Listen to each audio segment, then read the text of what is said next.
Shalom Bapak Ibu Saudara yang dikasihi Tuhan. Kita jumpa lagi dalam Pastoral Note di minggu ini. Bagaimana kabar Bapak Ibu Saudara?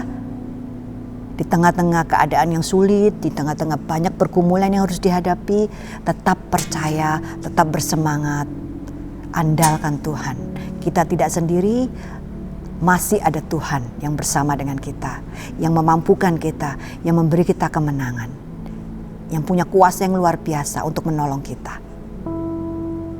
Pada satu kali, Yesus sedang mengajar. Dan di hadapannya, di sekitar itu, banyak orang hadir. Dikatakan di dalam Markus pasal 2, orang berkerumun sampai tempat yang Yesus datangi itu tidak cukup. Ya, orang sampai berada di luar rumah-rumah untuk mendengarkan pengajaran Yesus. Dan selain itu, mereka juga membutuhkan mujizat Yesus. Karena pada saat itu orang-orang banyak sudah mendengar bagaimana Yesus menyembuhkan orang sakit, bagaimana Yesus mengadakan banyak mujizat. Termasuk juga ada 4 orang, ya, ada satu tim. Ya, kalau di dalam Markus disebutkan 4 orang.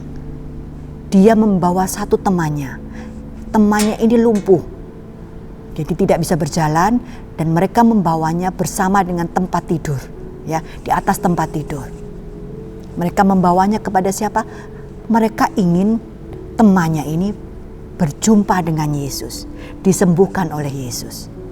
Tetapi keadaannya tidak memungkinkan.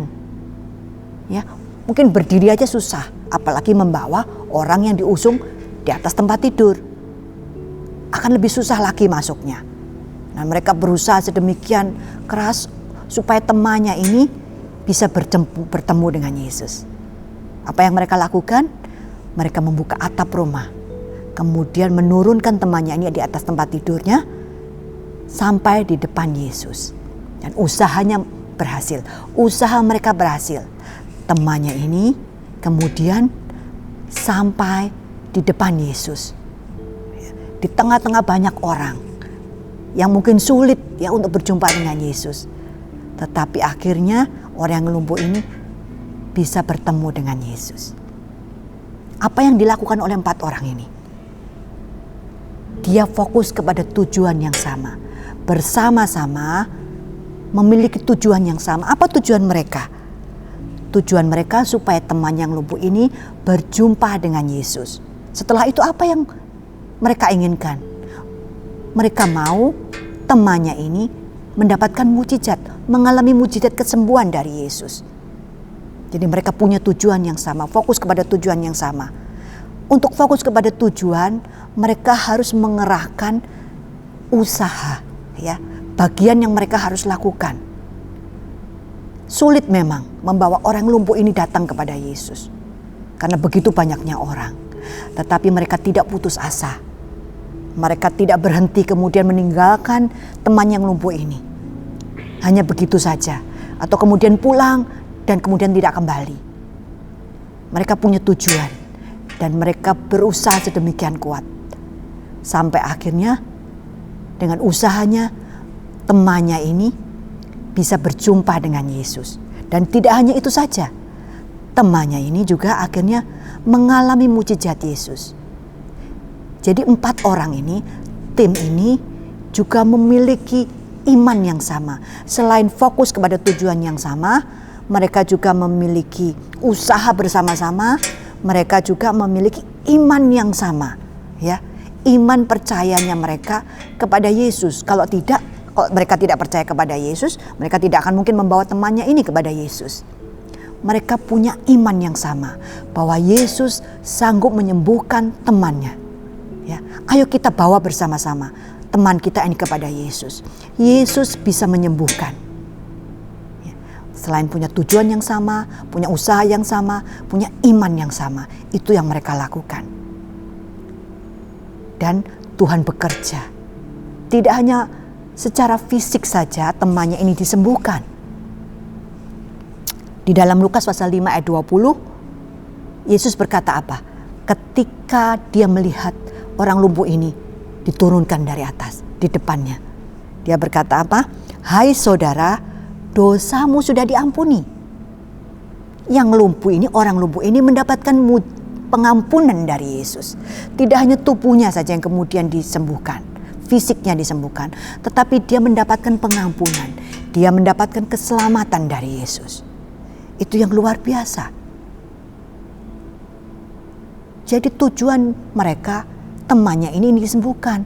Tetapi Yesus mengerjakan lebih melampaui dari apa yang diharapkan. Temannya ini, orang yang lumpuh ini, mendapatkan pengampunan dari Tuhan Yesus. Apa yang kita bisa belajar dari kisah ini? Di dalam Matius pasal 18 ayat 19 dari terjemahan firman Allah yang hidup dikatakan begini. Dan juga aku beritahukan kepada kalian, jika di bumi ini 2 orang dari kalian bersehati meminta sesuatu, maka Bapakku yang di surga akan mengabulkannya. Itu yang dilakukan oleh tim ini, 4 orang ini.